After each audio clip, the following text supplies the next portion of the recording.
So, first things first, guys. How are you? Very good. Pretty good. Glad to be here at ADE. Good to be in town. Well, before we talk about the music and your recent tracks, I'd like to go back to the beginning quickly. Do you remember meeting each other? Because you studied together, right? Do you remember the first time you saw each other?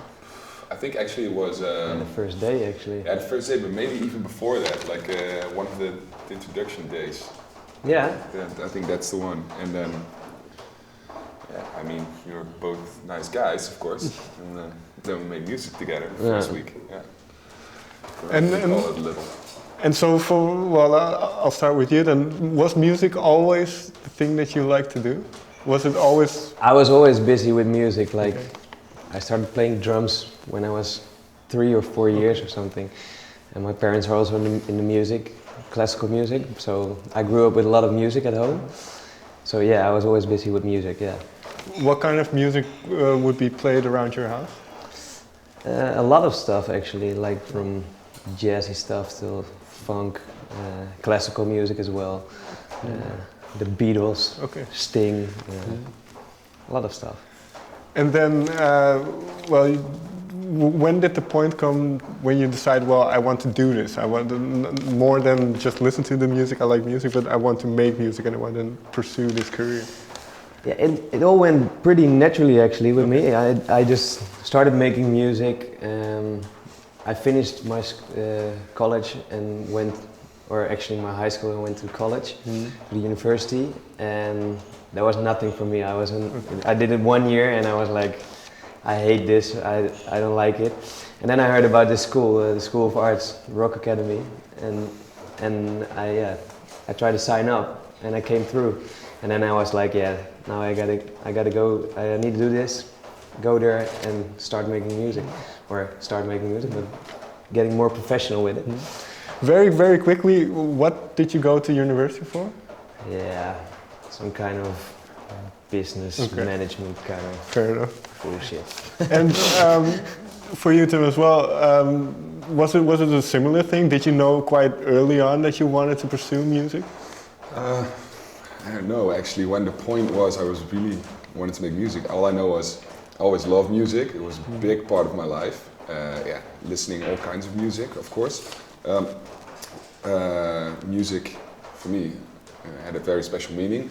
But when I found out that there were programs or whatever because I'm not classically schooled, I didn't ever play an instrument. I played some drums, but never like played a classical instrument or whatever. I found out there's a program to make music. And I was like 16, 17, and I was like gobsmacked, like I have to do this. And from then on, like every day I'll spend some time on it. And then I just went to school, did a lot of stuff. I did ICT,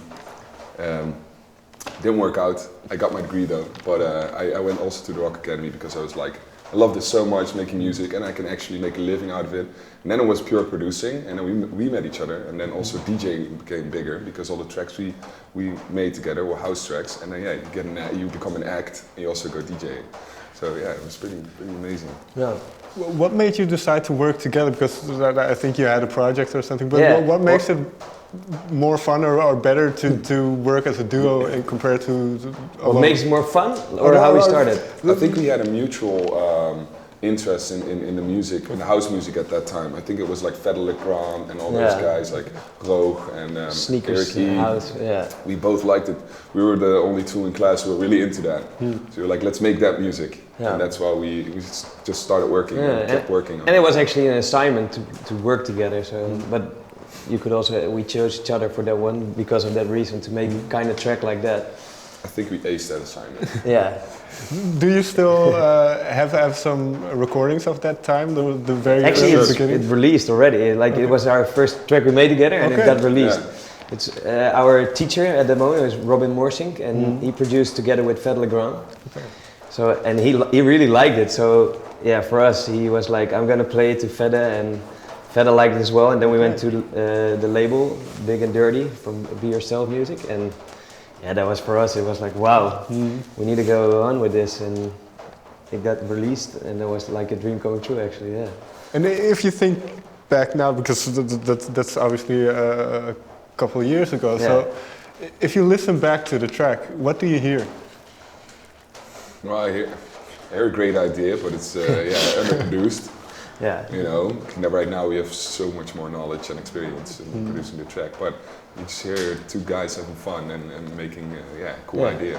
Like, still proud of it, but it's, you know, you then hear, and Robin helped a lot, so it still sounds like decent, but you hear it's underproduced. But were there already elements of what you are doing now? Can you hear the way of using effects or using samples, and automation. Groove, it's how basically everybody always tells us you can straight away hear it's a Firebeatz track. It's the sample choice. It's what kind of how you mix down your leads or whatever. It's just signature sound, and we actually had that from the beginning. Yeah. And a lot of people search for that. Well, we had it like instantly. So is this something you do consciously? Is it or no? That was so unconscious. Like it just naturally happens. Yeah.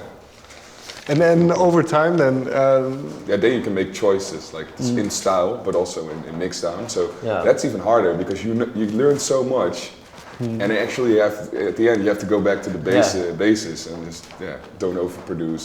That's actually you go from here like that, and then you have to like go you said, back. you have to go back. So if we take one of your recent songs, let's take Go. Let's take Go. How does a song like that start then? Because you say you have to kind of scale things back from everything that you know and everything that's possible. So how does a song start? That one started, actually we were inspired by our other track with Dub Vision, Invincible. It's a bit in that style, so we were like, that when we started with making the melody. We always work different. Sometimes we start with a beat or with a sample. And with that one we started with the melody. And the melody was so catchy and big that we decided to use it in the drop as well. And we went creative in the breakdown, in the build up, to go back like with the tempo and then build it up again. And we found the sample in the beginning of the break, some chords, and that's how we made that track.